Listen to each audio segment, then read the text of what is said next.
everyone. We are the Good Doctors of Abbey Research, back with our final, not continuing, final coverage of Netflix's limited series, Unbelievable, which, because it is based on a true story, and this is the end of that story, I don't think it's coming back for a season 2. It better not. Unless they pick a completely different true crime story, which we would both be okay with. Yeah. As ever, we're the same doctors as we always are. Yep. And so this is a pretty great episode for viewing. There's some difficult things. There's some difficult things that happen in it that we're going to get into. Some of the moments we really struggled with as humans and as women and as people who know survivors of sexual assault. All of those things piling on. It was very emotional. But yeah, we caught the bad guy at the end of the last episode. And wait a minute, how long is he going away for at the end of this one? 327 and a half years. Which I love the scene. We'll get to it again. The courtroom scene, very, very powerful. The sentencing. But 300. When the judge is like, you know what? We're going for it. This is the maximum you could face for. You don't get out. 20 counts, I think, at the end, somewhere 15 to 20. I'm not remembering correctly, but that's not the point. So yeah, we pick up in 2011. We're all back in 2011 now because at the end of the last episode, detectives Rasmussen and Duvall found out that there was this unknown original victim, which is our Marie.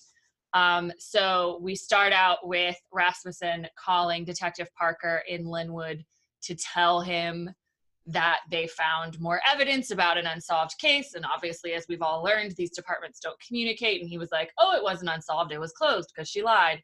And she was like, no, she didn't lie. No, we have pics. And thus begins a really, really difficult to watch journey for Detective Parker.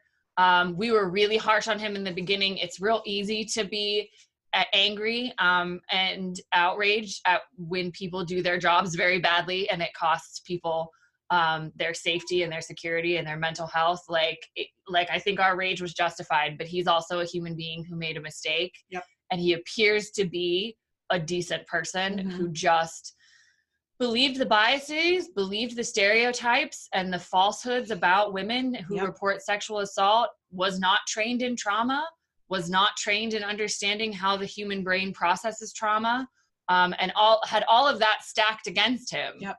And given the evidence he was given, made a decision. But that was, he flies out to Colorado to look at the evidence room, which was really, really difficult. And Grace is a little bit kind to him about it because I think she understands, and he admits to her afterwards that, like, you know, I used to be that person that would say we have to get bad cops off the street. And like now I'm thinking, am I that bad cop? And I was like, oh, buddy. I have a lot of time for people when faced with their mistakes go, oh, I did that. How do I fix it? Yeah. Rather than, oh no, you're crazy. I didn't do that. Yeah. But I will give a lot of people a lot of time. He did not make any excuses. Nope. He just said, I blew this one. He did not try to justify or explain away his actions. Nope. He just said, mea culpa. This was my mistake. I'm going to do what I can to make it better. And I know that I can't fix it. Yep. And that's when we get to him, tracking down Marie. She's working at a go-kart place. And that was one of the more tense scenes I've watched on television in a good decade. Beautifully acted by Caitlin Dever. Again, shocking. God. Where he says, like, I'm sorry, you were right. I made you lie. And to like say those words out loud, I thought was so powerful because he could have stopped it. I'm sorry, you were right. What I did was wrong. No, he said he made her lie. But he said the words, I made you lie. And I convinced you that what happened to you didn't happen to you, which is super, super powerful. And then starts a train of plot where he gives her back the refund from the city for the $500 fine she had to pay. And watching her like later in that episode open it and realize what it was, but yeah, I mean, she was wrongfully prosecuted, so she gets her $500 back, but it's like after 3 years of what she's gone through, she decides, you know what, $500 isn't enough. And she goes to her original lawyer. He sets her up with this super duper lawyer in Seattle who's like, and he's like, they're like, who do you want to sue? And she's like, I just thought we'd start with everyone. I just thought we'd start. I just thought we'd start with everyone. It was my favorite line of the episode. It was really, really good. And so that follows, the two stories start to merge a bit more. And we follow Marie's suit against the city, where they offer her like, I think $150,000 or something. And she's like, that's fine. It's not about the money. Like, I want an apology. And I wanted more than $500. Like, I wanted something impactful. She's like, $150,000 is great. I just want to start over with my life. And her lawyer, bless him, was like, meh, I think we can make that apology a little bit bigger. Yeah. I think we can set you up for a little bit longer in life, which was very kind of him. Back in Colorado, the detectives are wrapping up and getting ready for the trial and the presentation of evidence. Christopher McCarthy has decided that he will give them all the, plead guilty, I think. Plead guilty to everything but kidnapping. As long as they drop the kidnapping charges. Sure. People are weird. Fine. So then, like, we get a little back and forth procedural. I guess the victims agree to drop the procedural, victims and survivors agree to drop the kidnapping as long as they can make statements to the judge at the sentencing or to Christopher McCarthy at the sentencing. So that's where that eventually leads us.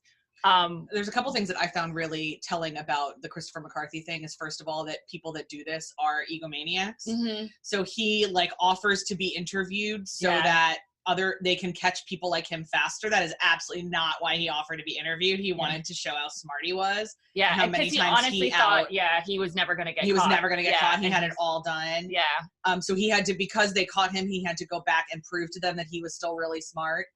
The other thing is, if you are somebody who has never watched a victim impact statement, either in a courtroom yourself or on television, when Dr. Aaron and I talk about bearing witness, this is kind of the thing we mean, sitting in space with other people's trauma and other people's pain, that you will never experience the same way that they did, even if you have the same event happen to you. Your response to a victim impact statement is not to do anything but say, I'm sorry. That was your story. That's it. You can't fix anything. You can't do anything as the innocent person who, like, bystander. Victim impact statements are massively important. We saw this in the Larry Nassar trial against all of the girls of the U.S. women's gymnastics team. Rachel Denhollander's victim impact statement, Michaela Maroney's, like, everybody's was very, I think we all remember, I remember Allie Rasmussen's. I was about to say Allie Reisman. Allie Reisman's was. Whew. You are nothing.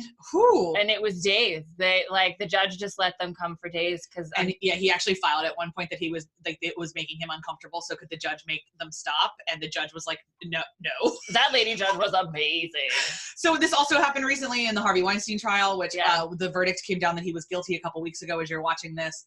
And victim impact statements, again, in terms of crimes where the crime scene is a body, victim impact statements are really, really important. So if this is your first encounter with victim impact statements, they're not a one-off. They are a major part of especially sexual assault litigation in this country. Yeah, and I think for me, that scene has to be one of the most impactful for the whole series. When a couple of the survivors, ones that we had gotten to know, the stories of them, the wee mom that she was the granny that was the fraternity mom.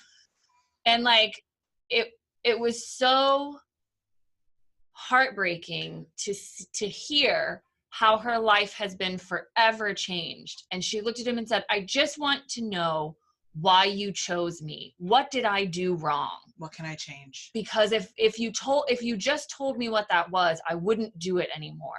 I don't go out by myself. I don't go for walks. I don't leave my windows open. Like, all of these things, I'm trying to figure out what I did wrong. And that, like, broke me, literally broke me, when she was like, just tell me what I did wrong. I won't do it anymore, because I am afraid every day that this is going to happen. And, like, for my money, like, the most impactful way to show the legacy of trauma that people go through. It never leaves them. Even after the man who did it to you gets 327 and a half years in prison. It doesn't undo anything. It doesn't undo that. And we got that from Detective Parker, realizing that like his apology to Marie and her $500 back wasn't going to undo it. And we got that from the trial as well. And the character actor, I'm not going to remember his name, but I recognize him from loads of things, who played the judge. And I just loved that he showed up for like 5 minutes. He was like, I'll take like a $10,000 paycheck to be the judge in this case so I can bang a gavel. But the other beautiful thing that happens at the end of the episode that we're going to finish talking about is that, you know, we see the future opening up for Marie, and she's bought a new car and she's packed up her life and she's ready to move on. And she drives to the beach and she calls Karen Duvall and just wants to say, like, to thank them for not giving up on her and for being the life raft she didn't know they were building. Yeah. And to know that people across the country were actually trying to help you. And to say, and what she said was, I can imagine good things happening now.